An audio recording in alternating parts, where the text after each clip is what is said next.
Bonjour, je m'appelle Shirley. Moi, je suis Jason. Je suis Camilo.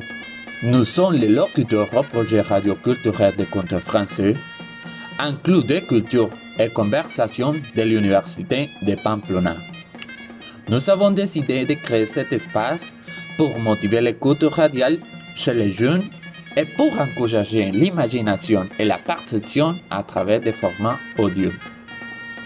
En plus, que vous rapproche à la culture française à travers de la littérature et la narration des contes français qui nous révèlent des espaces historiques et anthropologiques de la société française du XVIIIe siècle.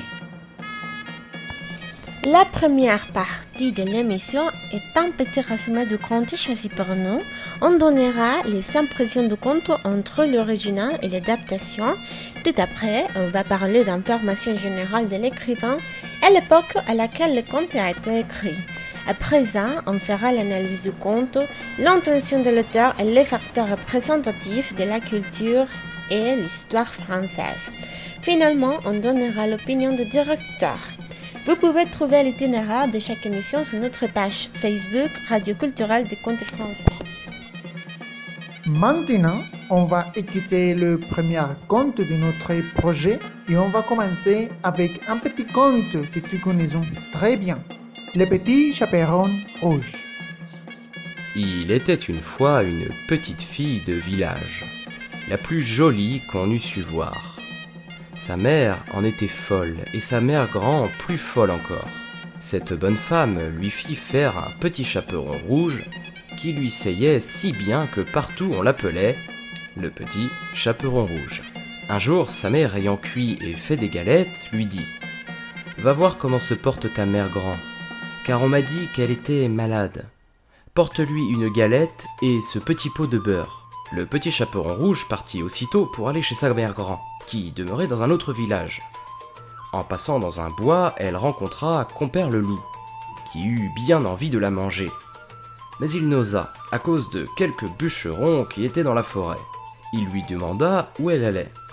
La pauvre enfant, qui ne savait pas qu'il était dangereux de s'arrêter à écouter un loup, lui dit « Je vais voir ma mère grand, et lui porter une galette avec un petit pot de beurre que ma mère lui envoie. Demeure-t-elle bien loin ?» lui dit le loup. « Oh oui, dit le petit chaperon rouge, c'est par-delà le moulin que vous voyez tout là-bas. Là-bas, à la première maison du village. » « Eh bien, dit le loup, je veux l'aller voir aussi. Je m'y en vais par ce chemin-ci et toi par ce chemin-là, et nous verrons à qui plutôt il sera. » Le loup se mit à courir de toute sa force par le chemin qui était le plus court, et la petite fille s'en alla par le chemin le plus long, s'amusant à accueillir des noisettes, à courir après des papillons et à faire des bouquets de petites fleurs qu'elle rencontrait. Le loup ne fut pas longtemps à arriver à la maison de la mère grand, et il heurte. « Qui est là ? C'est votre fille, le petit chaperon rouge, dit le loup en contrefaisant sa voix, qui vous apporte une galette et un petit pot de beurre que ma mère vous envoie. » La bonne mère grand, qui était dans son lit à cause qu'elle se trouvait un peu mal, lui cria « Tire la chevillette, la bobinette tombera. » Le loup tira la chevillette et la porte s'ouvrit. Il se jeta sur la bonne femme et la dévora en moins de rien, car il y avait plus de 3 jours qu'il n'avait pas mangé. Ensuite, il ferma la porte et s'alla coucher dans le lit de la mère grand, en attendant le petit chaperon rouge qui, quelque temps après, vint heurter à la porte. « Qui est là ?» Le petit chaperon rouge, qui entendit la grosse voix du loup, eut peur d'abord, mais croyant que sa mère grand était enrhumée, répondit « C'est votre fille, le petit chaperon rouge qui vous apporte une galette et un petit pot de beurre que ma mère vous envoie. » Le loup lui cria en adoucissant un peu sa voix « Tire la chevillette et la porte s'ouvrira. » Le petit chaperon rouge tira la chevillette et la porte s'ouvrit. Le loup, la voyant entrer, lui dit en se cachant dans le lit sous la couverture « Mets la galette et le petit pot de beurre sur la huche et viens te coucher avec moi. » Le petit chaperon rouge se déshabilla et alla se mettre dans le lit.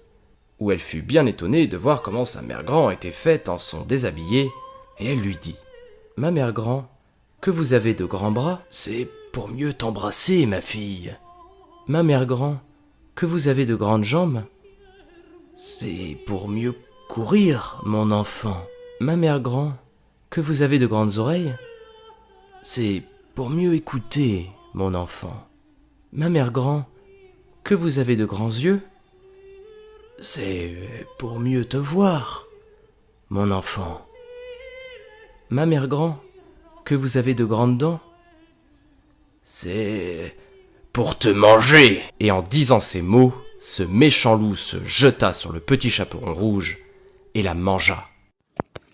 D'accord? Si vous voulez savoir comment ce conte est lié aux aspects historiques et anthropologiques de la France de l'âge moyen, nous vous invitons à nous écouter dans notre prochaine émission sur notre chaîne YouTube et sur notre page Facebook. On vous invite à nous laisser vos commentaires dans cette publication. Que pensez-vous qu'ils seront des aspects liés à ce conte? Laissez-nous vous lire et nous vous attendons dans notre prochaine émission. À bientôt!